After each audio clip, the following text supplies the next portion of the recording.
Twisted people, it's your Twisted girl here, Chauncey K. Robinson, aka Twisted CKR, and today I am doing a spoiler-free review for and against watching The Batman. The Batman is an installment of the often done hero that manages to still give a fresh take.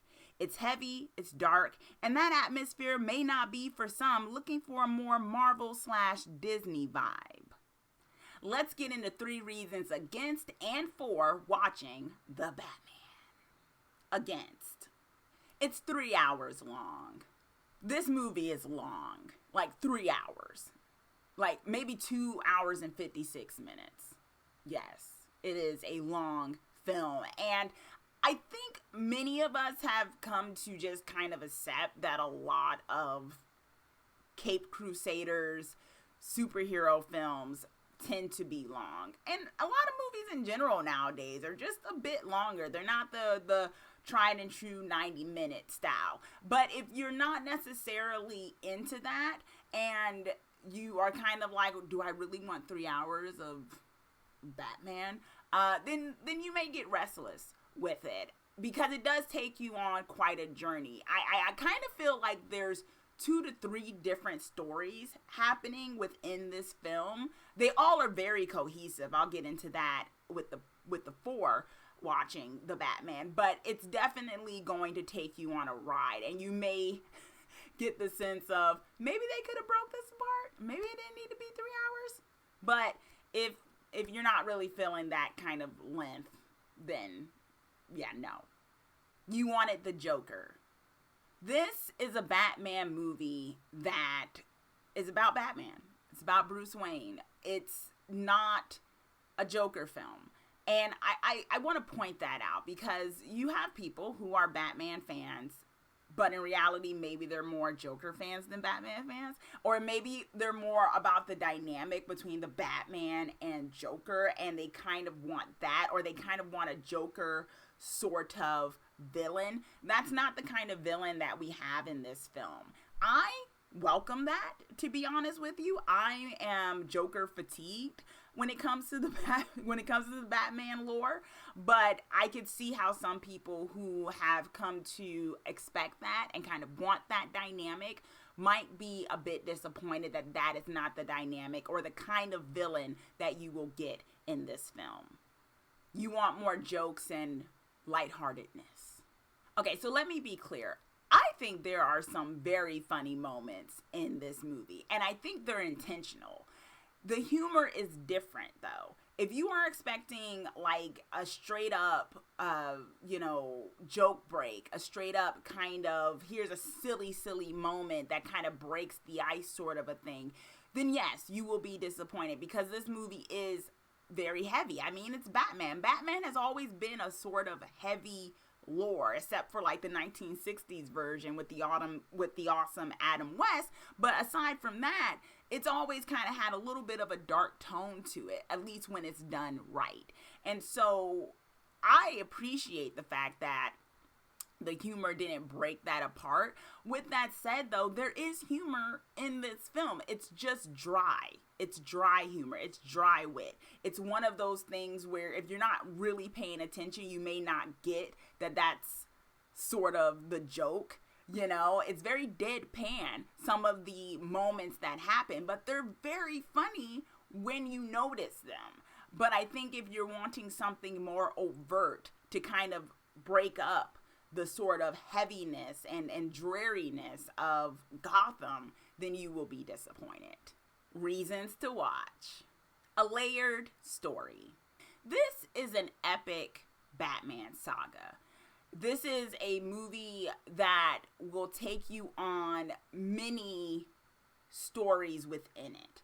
And it should. It's 3 hours, right? You wouldn't want 3 hours of them kind of prolonging like just one plot line. That would just be kind of ridiculous. So the 3 hours gets justified by the fact that there are sort of multiple threads going on. Not to the point where it's scattered, though. Not to the point where it even feels disjointed. It's just that there's things going on that converge with each other. And they do it really well. But once you finish the movie, you realize there were multiple things that happened here. And it wasn't just one big plot. You know, it was multiple threads that came together and culminated into this kind of Batman saga. And really just well done. So if you're ready to kind of sink in and let them take you on that journey, you will have a good time. Batman takes center stage. Now that may be confusing for some people because most of the time people think if it's a Batman movie, of course Batman takes center stage. No. That has not always been the case. We have had a few movies that were Batman movies, but honestly, in my opinion, in this reviewer's opinion, it felt like Batman took a back seat to other characters, in particular when Joker is on the scene and whatnot like that. This is a scene that centers the character of Batman. It centers Bruce Wayne. It centers who's connected to him strongly. And I, for one, love that because I love the Batman. I love Batman. You know what I mean? I think Batman is a very interesting character in and of himself. And I don't always think you need to add a bigger than life kind of character like the Joker to kind of make him interesting. Batman can be interesting in and of itself, and not in just a brooding way of I lost my parents, oh my gosh, but in a way that's like there's certain gray areas and layers to this person's personhood. And I really enjoyed the journey that they took Bruce Wayne on, that they took Batman on in a balanced way, because also another thing is the Batman is centered, but also Bruce is centered. And sometimes that's not always the case. You can have a Batman movie that's really good with the Batman, and then the Bruce Wayne is kind of lacking. And then sometimes it's vice versa, where like the Clooney movie, where he was a great Bruce Wayne, but that Batman was like, what? This is a really great one. I put it up there with my fave Batman, Michael Keaton, and just how I felt like that was a great balance of how Bruce Wayne is and how it fits of the Batman, two sides of a similar coin. And so I appreciated that. If you want something that puts the Batman and their journey center stage, then you will also enjoy this. An adult superhero film. Now, this is no shade to the films that we have seen from whatever studio, where, let's just be real, there may be more of an angle to sell toys after the film ends more than telling a story of adults. And this film is one, of course they're going to sell some toys, but it's very much an adult film. In fact, I think most kids would probably get very bored with this film because there's just going to be concepts that go over their head. It's 3 hours long. It's talking. There's action, but it's really gritty. And this is a film for people who, you know, you kind of like your superhero films a bit darker. You like it with a little bit more of an edge. You know, maybe more in the line of Blade, Wesley Snipes' Blade film, or Spawn and things like that. So if that's your jam, you will like this. Not saying that you won't like it if you're into something a bit more lighthearted and stuff, but you probably won't, to be honest, because that's not this kind of film. That's not what you're getting here.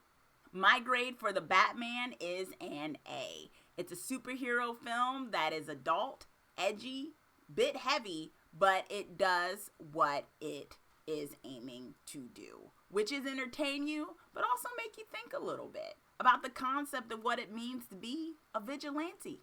So those are my reasons for and against watching The Batman. Let me know if you've watched The Batman, if you agree with my pros and cons. Let me know, comment down below, and also let me know your favorite Batman. Until next time, thanks for watching, y'all.